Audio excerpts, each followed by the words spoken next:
So a 2-1 win away at Rapid Vienna. A win is a win. Kaya, you okay? Yeah, mate. Yeah. Again, I'm glad it wasn't post-match because it wasn't great, was it, the performance? Happy to get the win, though. I mean, but this playing out from the back thing's got to stop, mate. It really has. I'm sure everyone else is saying the same thing, but it's just driving me to the point where I'm going to throw something at the TV.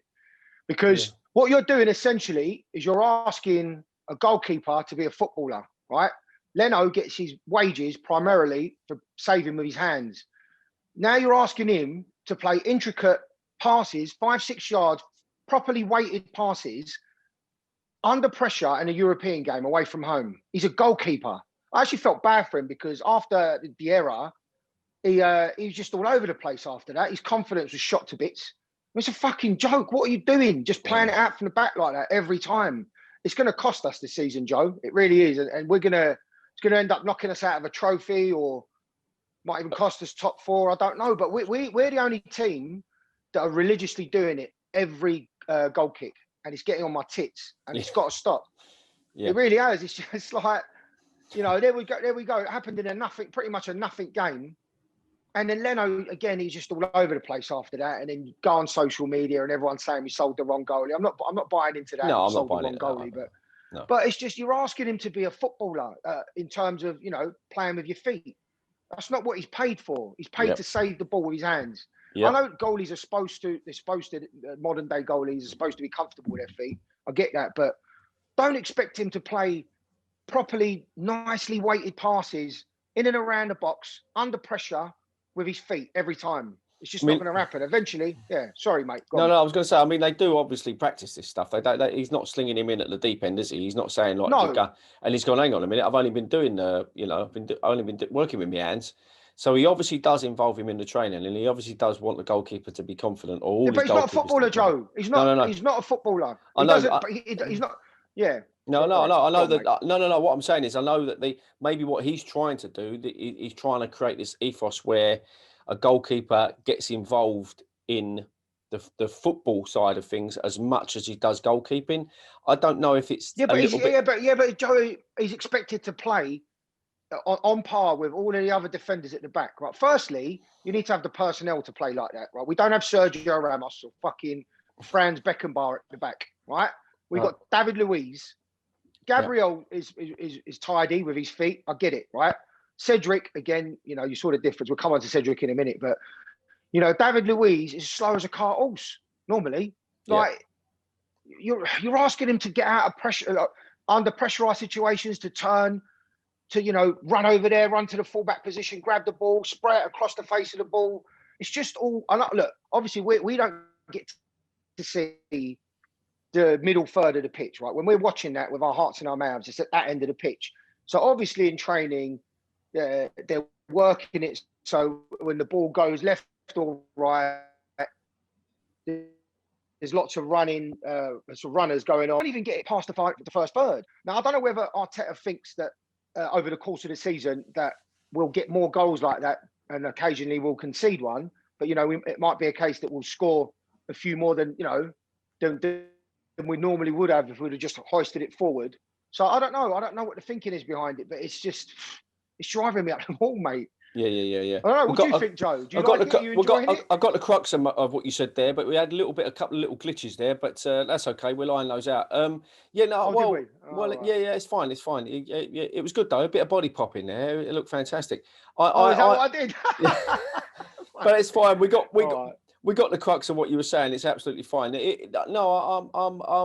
I'm always a little bit wary about. You were saying about the goalkeeping thing. Now, the reason why they're a goalkeeper is because they're not a very good footballer, and that's why they play in goal, because they weren't really good footballers. Therefore, they chose to be goalkeepers because they knew they were going to be better at that sort of thing. And you take all the best goalkeepers in the world that have been, even the David Seamans and the Peter Schmeichels of this world, going right back, they were good, but they weren't a defender. They weren't a midfielder or an attacker. They were only good at doing what they did. And that's the reason they are where they are. you couldn't expect any of the outfield players to go and do what they do and do it well. What next? Are we going to fucking teach Hector Bellerin how to go and goal? Is that that's what I was thinking. What I mean? So where does it stop? I can understand why. Arteta wants to do what he's doing. He wants the keeper to be more confident and be more like an outfield player. But it doesn't matter how much you try and make a goalkeeper an outfield player, he'll never be an outfield player. It's just simple as that. They're too awkward. They're too cumbersome. So I think there has to be a point, like you say, where this has to stop. But I've got a feeling it's not going to stop, Kyle. No, it's not going to stop. It's not going to stop, mate. It's not. I don't mind if we were playing in a back four as well last night, which makes a difference because if you've got 3 centre halves there's another option to knock it around at the back and then catch them on the counter. But just with Luiz and Gabriel most of the time, splitting the centre backs, both going wide, and I just felt bad for Leno because I think he's been asked to do something that he hasn't trained for his whole life. And but anyway.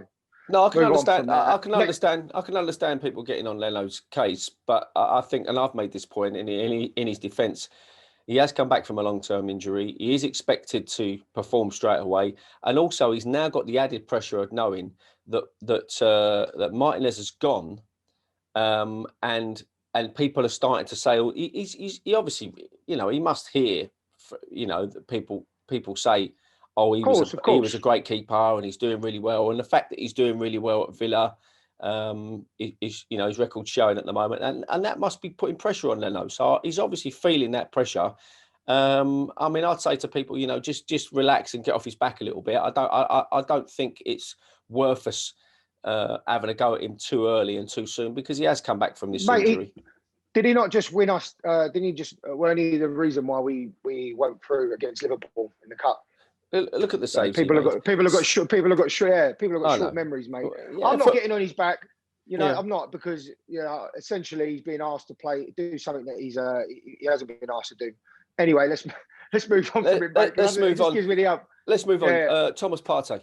I know. I've spoken about him. I've spoken about him with a couple of other people. No doubt, I'll be speaking to H about him as well, and he'll be singing his praises. But just quickly, what do you think? What do you think? Mate, you can see already how cultured he is on the ball. He's a big guy as well, massive. I think it was Adam in a previous interview likened him to Michael Essien, which I think was a great shout. But I think he's a mixture of Michael Essien and Patrick Vieira. I think he's got a little sprinkle of both in his game. And do you feel that he'll develop? He's going to obviously get... Mate, yeah. He's a box-to-box. Look, since we lost Aaron Ramsey, we haven't had that type of player. He's box-to-box. He's not a CDM. People that call him a CDM don't know what they're talking about. No way. You can see what he offers going forward. You can see what he offers going backwards. I can see why they call him the octopus. Yeah. He seems to just pop up anywhere. Yeah. But breaks the play up. Mate, he's an absolute steal for 45 million. You see some of the shit that's been bought for more than that. Then yeah, what a steal! I can't believe no one else was sniffing around him. It's almost like we had a free run at him. Well, when you think Dulce said to me earlier, we got him and Gabriel for less than £70 million for the pair of them. When you think yourself, and Kevin Campbell was right to say that it was as if Arsenal put balaclavas in and literally went in and stole him off of Atletico for £45 million, we're already starting to see, signs that he'd be worth every single penny of that. Yeah, he's gonna offer us so much if he can stay injury free. He's going to offer us so much in that middle of the park. I fear for Xhaka. I think his days could be numbered. I thought El Neni was exceptional again.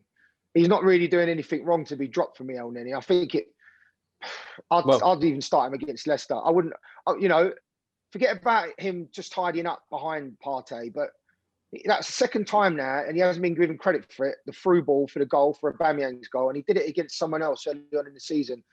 He just stepped forward into the next phase of the pitch.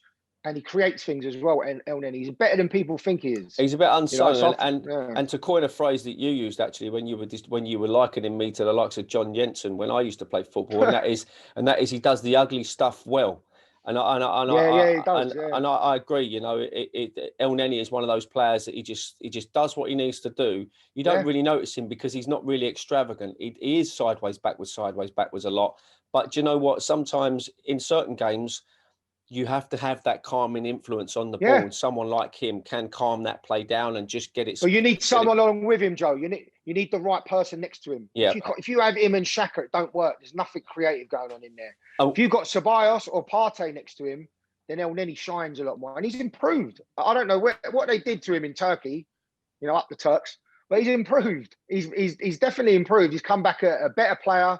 He's maturing now. I don't know if he's 27, 28, so he's coming into his prime. He could be an unsung hero for us this year. So yeah, mate. Exactly I'm very impressed with him. Exactly what I was just about to say. And I don't know. I mean, if it ends up that it's Ceballos, then El Neni, depending on the game and who they're playing and the combination he wants to use with Partey as the number one choice, makes you wonder where Xhaka's going to fit in now, doesn't it? I think his days are numbered. I think he's kind of. Tony said it in an interview before. He's trying to play a role that he's not really that good at, like a holding midfielder, and he's not really good at the box-to-box type. And he's got a nice left foot, nice range of passing, but I mean, I think he's down the pecking order for me now. I think he's fourth out of those 4 midfielders. And it's funny, he's at the bottom of the list for me. How times can change. Yeah, absolutely. Well, yeah, mate. Well, listen, he's been with us for 4 years. He's captain the side. He's a good squad player. If he can stay in and understand his position and stay as a squad player, then stay a lot. Yeah, I'm happy to have him. I don't think he's going to want to do that somehow. No, I don't think so either. But thanks for today, and we're moving on. One thing, Joe. Before you go, I just want to again Hector Bellerin. Right. How good is he? You saw the difference when he come on the right hand side. I needed to make this point. I don't know if anyone else has, but you saw when Cedric went off and Bellerin come on, things just started to happen on the right there. So I'm glad he didn't go to PSG in the summer. Well, I was just about to say that. Yeah. I mean, it could have happened, and we were talking about it on the transfer show with the possibility of him going. They were sniffing around him, but obviously Arteta sees something in him, and he's come back from he's had various injuries, hasn't he? But that sort of long-term injury, and then he's slowly coming back, and we're starting to see some of the Hector Bellerin that we were used to seeing before. He's maybe not as pacey as he used to be, but he's still quick, and his confidence seems to be really sky high now. So it's really good that we're able to know that he's still at the club. Well, positionally as well, he's just popping up in the right positions. I think he's another one that's maturing. Again, look, under Arteta, you see all these players that weren't performing under Emery and maybe latter Wenger years. He's getting the best out of a lot of these players. Well, I was just about to say exactly that. Most of them. Exactly that. And that is, I think, the difference in players is not necessarily the players, it's the manager. And I think, of course, unfortunately, Emery wasn't getting the best out of players. He wasn't squeezing whatever he needed to squeeze out of them. And Arteta is getting that. So obviously influence can play such a big part in that extra 25-30% that you need to get out of a player that you weren't getting before, even though they're the same bloke. It sometimes doesn't make sense. It could be just Joe. It could just be 5%, and that's the difference that you need at that level. Yeah, absolutely. Do you know what I mean? So absolutely. It's so yeah. All in all, I suppose just to wrap it up, happy with the 3 points. This passing out from the back. Hopefully, it does. Not stop completely, but hopefully, Arteta is open to not doing it every single time. And that's all I've got to say on that. But all right, mate. Got to take 3 points. All right, mate. Nice one. Thank you, mate. We'll see you on the next one. Cheers. Nice one.